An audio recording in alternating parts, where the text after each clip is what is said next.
Got someone here from the Philippines. Thank you. That's someone from my team.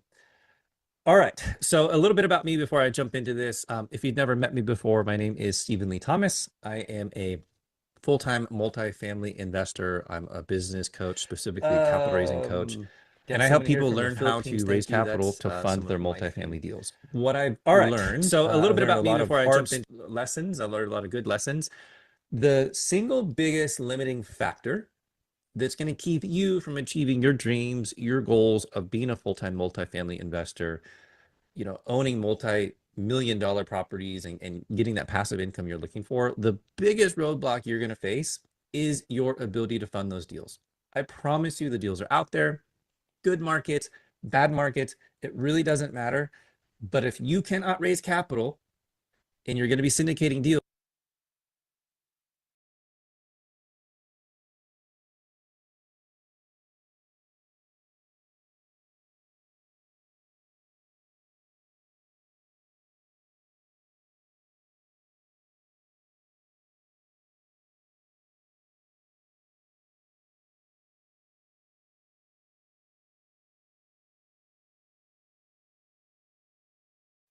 you're kind of dead in the water. So after lots of trial and error, after lots of um, frustration and lots of coaching on my part, I've been able to crack the code. And I'm really going to pull back the curtains today and share a lot of that with you. So that's what we're going to dig into. A couple of questions before we get started. How many of you, and you can just say a yes in the chat, how many of you actually have a LinkedIn account right now? Just give me a yes or a no. And there's a reason why I like LinkedIn as opposed to some of the other communities. Yes, yes, yes, yes, yes. Anybody a no? Anybody that's not using LinkedIn? Okay. All right. So it looks like everybody using it. How many of you are actually active on LinkedIn? That's the difference. Like maybe you have an account, but you're just chilling on the sidelines. How many of you are active on LinkedIn? Okay. Is there anybody who's not active on LinkedIn? Anybody who's like, I really don't know what to post? All right, we got some good people here. We have some action take. Okay. So there's one person who's just chilling on the sidelines. And that happens a lot of times because we don't even know what to post. And that can slow us down a lot. So I'm going to give you some strategies for that. Um, how many of you are getting traction of people actually booking calls on your calendar using LinkedIn? You mean yes or no? Okay, no. I appreciate it. It got a lot quieter all of a sudden. Okay, okay, okay. Now we got it. Now the truth comes out. So you have probably and I haven't looked at your profiles. I haven't seen what all you guys are posting or not posting, but that's really what we're going to dig into today. So with that, let's go ahead and get started. Um, I mentioned this before, but here is why most people really struggle to attract investors. And I like to use the term attract. That's really what you want to be doing. The biggest struggle I see is people simply don't know where to get their next lead from. Okay. They run out of family or friends. Referrals, they work, they go a long way, but they're definitely not reliable. And not everybody is comfortable doing referrals. And networking events, depending on the networking event, I can tell you, I spent a lot of time going to networking events, but the mistake I made is I was going to networking events with the same people. Like I just kept going to these like multifamily events and everybody gave each other business cards. And I had this big stack of business cards, but none of them were investors. They're also expensive. They take a lot of time. And if you're not strategic about it, it can really, um, uh, eat up your resources, and it's not really a good predictable way to get leads. I know I've done that. I've experienced that. Yeah. But here's the thing. If you can learn to position yourself on LinkedIn so that investors see you as credible and trustworthy from day one, then attracting new passive investors becomes consistent and a predictable process. So a couple of years back, spent a whole bunch of money on some social media training. And one of the things that I remember one of the presenters talking about is this idea of, there's kind of this vanity metric of how many followers do you have. And that's when I say vanity, you may have lots and lots of followers, but are they active? Are they following you for the right reasons? Are they just trying to sell you stuff? But here's what they said. If you're trying to grow your following, then you need to be leading people somewhere. Okay. People are going to engage with you and interact with you when you give them a reason to do that. And you have to learn to get people to say, you know what, that guy Steven, he says some cool stuff. I like what he says. I'm gonna follow him. I want to learn from that person. Okay, so I'm gonna give you some strategies there for that. But that's what we want to do, is we want to position ourselves so that people see us from the very first moment they see us on LinkedIn. This works on any social media platform, but I'm gonna hang out in the LinkedIn space. We want them to say, "Oh, I'm gonna lean in a little bit." Okay, and like last week we were talking about who our ideal investor is. You guys remember that? Um, and so if you know who your ideal investor is, you need to show up for that investor so that they see you on day one, and that's how you're going to start to build the credibility and trustworthiness. Is that making sense? Okay.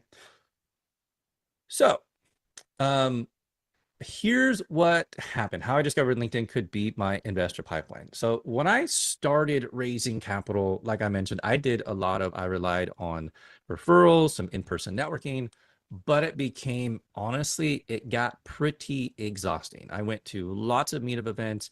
I still have, I still have this big list of business cards that I got that I thought I could raise a bunch of money from, and I didn't. And it was very, very frustrating. So, and I realized if I didn't find a better way, I would probably always be chasing investors, and that like really suck. I wanted a more predictable way. So then I was like, well, if I take a step back, where is this person that I'm looking for? Where are they hanging out? Well, somebody's kind of already congregated that person for me. So if you think about it, LinkedIn is a place where business professionals hang out, right? So I'm like, well, I want to go find people who are business professionals, okay? And so then what's a way I can get investors to want to come to me instead of chasing investors, okay? And once I made that shift, then I started getting traction, and I learned the things to do to get people to literally start booking calls with me. And it was a game changer. So what I'm going to do, if you guys are cool with it, I'm going to show you um, three things you can do. Actually, I'm going to show you four. I'm going to give you a bonus one if you stick around to the end. Three things to get consistent investor leads. Okay, and what we're going to talk about here is the how to optimize your profile very, very, very specifically. And I'm going to talk about some common mistakes. And like almost everybody I see who's in the syndication space, you all make the same mistake, and I did the same thing. And I'm going to talk about that. Okay, so let me ask you this. You guys are all here to learn about getting leads. Are you all here for because you're in the multifamily space? Just give me a yes or a no. And if you're not, I'd like to know what else you're looking for. So it could be like yes, yes, yes. Okay, because it could be mobile home parks, it could be self-storage units, it could be triple net. I know there's a lot of different areas here. Businesses too. Okay, so I have talked to some people as well who are like there's one guy I spoke with. He was like, I'm raising capital because I want to start a bank. First time I've ever heard that. He's like, it's actually pretty easy. But okay, so most of you are multifamily space. All right. So I'm going to talk in the context of the way most people think that they should build their social media profile. And I'm going to walk you away from that. We're also going to talk about the content that you can create that puts you in a more position of authority. And I'm also going to cover when to have conversations, and I'm going to give you a real world example of what that conversation looked like. And then I'm going to do something with what we call Sales Navigator. Okay. So let me break that down. And I'm also going to go into LinkedIn. I'm going to show you my account in LinkedIn. And I'm also going to show you the Sales Navigator tool, which is really cool. My promise to you is that by the time we get done with this phone call, with this webinar, you'll have a way to go find, this is a little risky to say, but a million leads, like thousands and thousands and thousands of leads. I'm going to show you how to do that. And I'm going to actually even show you how to just like have a conversation with them. Okay. So, all right, next slide here. Your LinkedIn profile. The best way I can describe your LinkedIn profile is think of it like a billboard on the freeway. Okay. There is lots of traffic on social media. People are going to be driving by, and they are going to be on the social media freeway, so to speak, and they need to see a headline, and they need to know exactly what you do and why they should pay attention. Okay. So there's a headline and there's also a banner. The banner helps you build credibility. Okay. And very specifically, it drives traffic to your CTA. That's what we call a call to action. Okay. So think of it like you're driving down the freeway and you could just see a billboard that says the name of a restaurant and maybe they have great steaks. You're driving down the freeway, Steven's restaurant,